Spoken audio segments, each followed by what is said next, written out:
دوستو آپ کا صرف یہی کام نہیں کہ آپ نے بچوں کو اچھے اسکول میں داخل کروا دیا، لو جی اللہ اللہ خیر صلاح، ایک رکشہ والا آیا چلا گیا روٹی بنا کے دے دی، صرف یہ کام نہیں ہے آپ کے.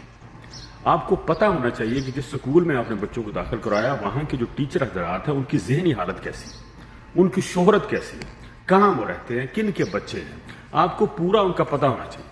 آپ جو گھر میں بچے پڑھاتے ہیں، جو قاری شاری آتا ہے، وہ قاری کی جو نیچر آپ کو پتہ نہ چاہیے، سائیکو تو نہیں. پہلی بات تو میں یہ کہوں گا کہ آپ گھر میں اگر آپ نے بچوں کو پڑھانا ہی کرنے چاہیے، یہ مدرسوں میں مت بھیجیں اپنے بچوں کو. جو گھر میں پڑھانا ہے وہ بھی آپ کو کوئی لڑکی ہو یا کوئی عورت ہو، وہ آپ کے بچوں کو گھر میں پڑھا کر جائے، آپ کی بیگم کے پاس بیٹھ کر. جیسا مردوں کو اپنے گھر میں مت بلائیں، بھلے وہ آپ نے اپنے بچوں کو پڑھانا ہے یا بچیوں کو پڑھانا ہے. تو یہ قاری والا جو ایشو ہے نا، یہ بالکل ختم کر دو. دوسرا، جب جس اسکول میں آپ بچوں کو داخل کراتے ہیں ان لوگوں کی ذہنی حالت چیک کریں، شہرت چیک کریں، اسکول کیسا ہے. یہ نہیں کہ سویرے سویرے وردی دھو کے پا کے رشتے کر کے بھیجتی، یہ کوئی اتنی بڑی سائنس نہیں ہے. مگرا کرنا ہے آپ نے.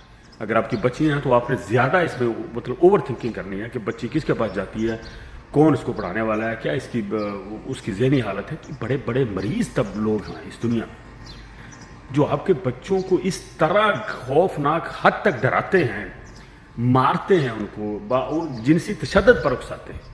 تو اس قسم کی باتوں کو کبھی بھی لائٹ نہ لیا کریں کہ ساڈا اتنا نہیں ہو سکتا باقیاں تو ہو جائے گا. ساڈے ہر جگہ پر یہ درندگی ہو سکتی ہے. آپ جہاں پر اپنے بچوں کو بھیجتے ہیں ٹیوشن پہ یا دوسری تیسری جگہ پر، آپ کو پوری شیرنی کی آنکھ رکھنی ہے. پوری آپ نے توجہ رکھنی ہے، کس کے رکشہ والا کون ہے، آپ کی بچی کہاں بیٹھتی ہے. تو یہ پوری آپ کو نا یہ ہونی چاہیے. یہ نہ ہو کہ ایک طرف آپ نے ساری عمر کی کمائی ہے اور ایک طرف یہ اس طرح کا کوئی انسیڈنٹ، کوئی ایکسیڈنٹ ہو جاتا ہے تو انسان ساری عمر اپنے آپ کو معاف نہیں کر سکتا. ٹھیک ہے جی. اور لوگوں کو بھیج کر پتہ کروائیں، رکشے کے پیچھے آپ اپنے موٹر سائیکل لگا دیں، پوری طرح سے نا ٹو رکھیں. کبھی بھی آج یہ دنیا ایسی ہے دوستوں کی، اس وقت نا ہم بالکل انتوں کی طرح زندگی نہیں گزار سکتے، کہیں پر کوئی بھی آپ کو ٹریپ کر سکتا ہے.